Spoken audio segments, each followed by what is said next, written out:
దోస్తులు, నేను నైట్ అయితే ఇట్లా అల్లారం అయితే సెట్ చేసుకుంటా అనమాట.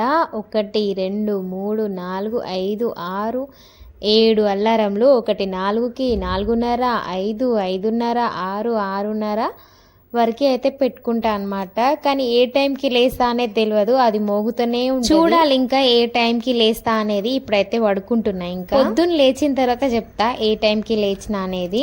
ఇదైతే మార్నింగ్ అనమాట. ఇంకా స్నానం కూడా చేసేసిన 5:30కి లేచిన అనమాట. ఇంకా 6 అవుతుంది అప్పుడు నేను వీడియో తీసే టైం. ఇంకా తెల్లారలేదు, చీకటిగానే ఉన్నది. ఫస్ట్ లేవ్వంగానే చల్ల నీళ్ళతో స్నానం చేసిన.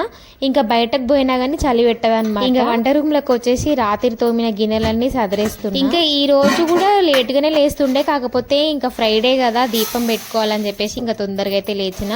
ఫస్ట్ అయితే వంట స్టార్ట్ చేసేసిన, ఎందుకంటే మా వాళ్ళు ఎవ్వరు, వాళ్ళు లేచిన తర్వాత ఇల్లు దూడ్చి పెట్టాలన్నమాట దీపము. ఇంకా బియ్యం కడిగేసి అవైతే పొయ్యి మీద పెట్టేసి, ఇంకా పాలకూర అయితే నిన్న మార్కెట్ లో తీసుకొచ్చిన పాలకూర పప్పు చేద్దామని చెప్పి. చాలా ఫ్రెష్ ఉంది పాలకూర, ఇంకా నెక్స్ట్ డే దాకా ఆగదు, మళ్ళీ ఖరాబ్ అయిపోతుంది, మెత్తబడుతుంది. అందుకే ఇంకా ఫ్రెష్ ఉన్నప్పుడే వండేద్దామని చెప్పేసి కట్ చేసి. పాలకూర కర్రీ చేసిన అంటే ఇంకా తక్కువ అయిపోతుంది అనమాట, కొంచెమే అవుతుంది, సరిపోదు ఎవ్వరికి. అందుకే పప్పు చేసిన అనమాట, పచ్చిమిర్చి తొందరగా లేస్తే తొందరగా అయిపోతాయి పండ్లు. పాలకూర పప్పు అయితే ఫస్ట్ పప్పు ఉడకబెట్టేసి ఇంకో పొయ్యి మీద పోసులాగా ఈ పాలకూరను అయితే మంచిగా ఫ్రై చేసేసుకుంటా. ఇది ఫ్రై అయిన తర్వాత ఇంకా పప్పులు వేసేస్తే పప్పు అయితే రెడీ అయిపోతుంది. ఈ పప్పు అయితే మంచిగా చపాతీలోకి, అన్నంలోకి చాలా బాగుంటది, టేస్ట్ ఉంటది. నాకు ఈ మధ్య నేను అన్ని పప్పులే తింటున్నా నేను. ఇంకా మా ఆయన కూడా లేచి మంచిగా స్నానం చేసుకుని దీపం కూడా పెట్టేసినాడు, పూజ చేసేసి. ఆయన దీపం పెట్టేలోపు నేను ఇల్లు వాకిలి అన్ని దూడ్చేసి ముగ్గులు కూడా పెట్టేసిన.